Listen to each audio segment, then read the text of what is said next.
Hey folks, welcome to the Kira Banks Show. On this episode, we have week 15 of a year of self-love journal. This week's affirmation is, I walk in my gifts, even if I don't know where they will lead. My gifts will make room for me. This section that's coming up is a lot about the gifts that we have, what we bring, what uniquely we bring to the world. I mean, actually, all of this is, right? Because it's about loving ourselves and our unique selves.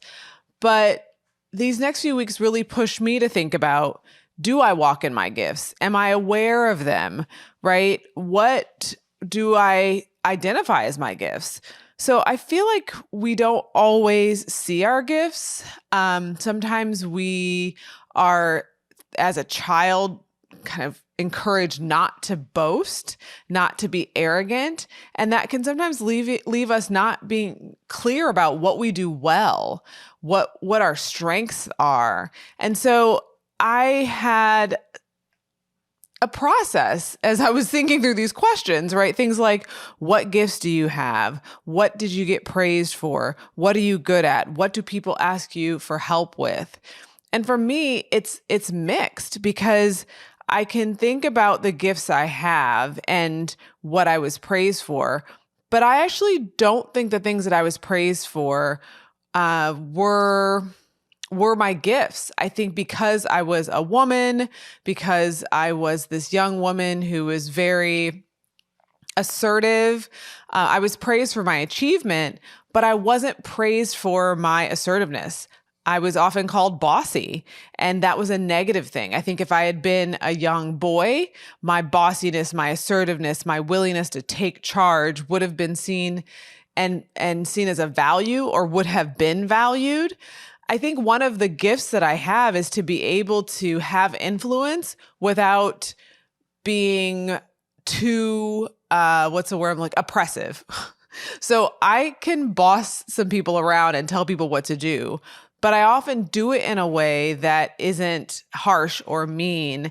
And I've had people tell me sometimes that, you really skillfully managed that conflict. I didn't even realize what you were doing, putting that person in their place, or, moving us in a certain direction. That was very skillful. And I think that as a cisgendered, like presenting as a woman in this body, in this society, isn't always seen as a gift. I think it's sometimes seen as, you're being manipulative. And again, I think if I had been a young man, that sort of ability to navigate would have been seen as masterful. But there's a way in which my taking charge has been, I think, negatively framed. Either I'm bossy or I'm, manipulative. Those kind of words framed how I took charge.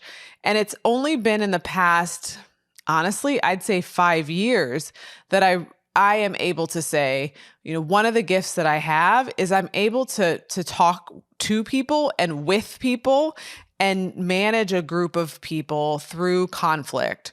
I'm able to be in a position of power without being like power over, but more power with.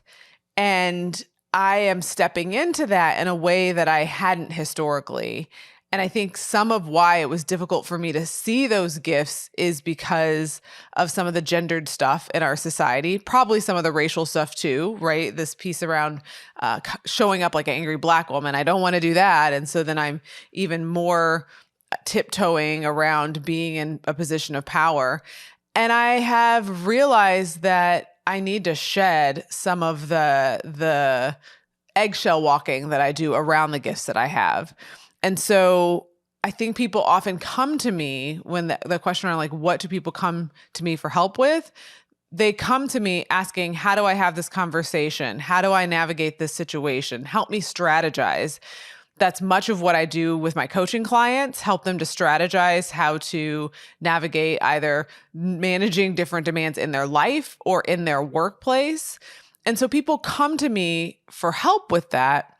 And I think that it is something that I assumed everyone did and everyone was good at. But again, as I've come of age, in a sense, maybe of being middle-aged now, I realize that that's a gift. It's a gift that I have. And I also have owned that even if it did come from having some of it had to come from having to navigate how people perceive me as a woman, as a Black woman, as a bossy person who is willing to take charge, regardless of all that stuff that might have been attached to it, that I have a gift. People do seek me out for it.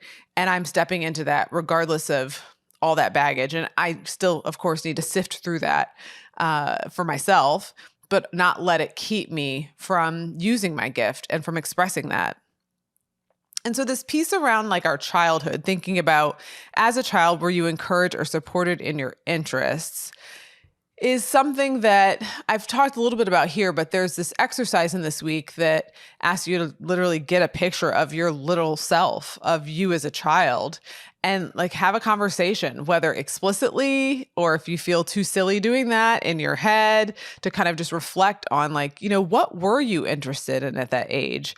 Was it supported or was it not? And I was just thinking the other day as I was reflecting on this question, there was a lot that I did as a child that was because someone else was doing it or because someone else was interested in it. And I actually don't think I spent enough time exploring what my interests were. And maybe it was the people in my life didn't also listen for what I was interested in, but it was often things that my sister was doing, or maybe I saw a friend and I was like, well, I like that person. I'll go do what they're doing. And so I think for me, I can think about the things that I did as a child, but I don't know that those were my hobbies or my interests. And so now as I'm older and I think about like my hobbies and my interests, I've had to kind of relearn, like, what do I enjoy? Not just what do I think I'm supposed to do or what are other people doing? And I've learned that I love nature. Love it. Could be out in it every day, appreciate it in the smallest of ways. So like walking by flowers that are blooming, I'll sometimes take pictures. I'll just pause and reflect on them.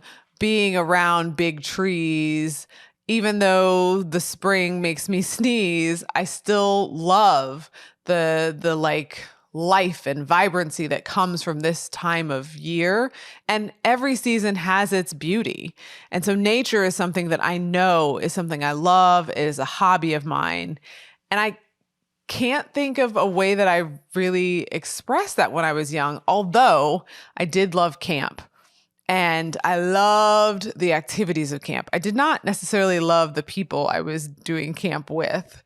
There was some bullying that was happening. I was the only Black girl in my cabin, and there was not much support and in terms of people teasing me because of my hair or whatever was different. But I remember just loving being at camp. I loved the canoeing, the archery, the things that we did outdoors. And I didn't get a chance to express that more until I got older and could do my own thing, right? And I don't even think I had the language to say how much I loved camp. It wasn't that anyone was keeping me from going to camp, but I didn't get to extend that as a young child. And so as you do that exercise and think about, like, for yourself as a child, what were your interests? What were your hobbies? Think about, as you're an adult, what were those? How do you continue them? And even if you aren't sure what they are, because I wasn't totally sure, nature was a clear one. How do you keep exploring? How do you keep trying different things? And I do actually think that's something that I reflected on for myself in terms of, my gifts. I'm also really adaptable, and that could be a pro and a con, and is a pro and a con in different ways. But I love to try different things. I'm willing to try different things out. And that sense of like adventure, maybe not too much adventure or too much risk, but like willingness to step into something new that I don't know. I am excited by that. I am intrigued by that. I like to learn lessons about myself through those challenges. And I'm still working on, like, what does it mean to meet those challenges head on and to push myself in a hard thing. But that idea, like the pursuit of growth and learning as I try different things, I do think that's something that I bring to the world, like an excitement about that, a curiosity about that. Whereas some folks are more conventional and want to kind of just stay in what they know and what feels comfortable. So I share that to say your gifts can be actual like things that you do with your hands. Or some folks who have a gift for building things and creating things. I realize that my gift is more of the mind in terms of creating ideas or playing with ideas or the intellectual pursuit of things, but then also like the nature that we can touch, the appreciation for that, the love of that, the admiration for that. And so I do think that it was an interesting week to push myself to reflect on like what has been my gift, what currently are my gifts, and how that was nurtured or not as a child. But now as an adult, I have free reign. And so I also have full responsibility to think about what my gifts are and to know that my gifts will make room for me and all of who I am. And I don't have to figure out how they connect, and I don't have to figure out how they weave a cohesive story, because they're me and they're my gifts and it's what I bring. So I hope that reflection helps you think about your gifts, what you bring, and how you make room for your gifts and how your gifts make room for you. And I'll see you next time on The Kira Banks Show. Have tea to spill or something you want to ask Dr. Banks?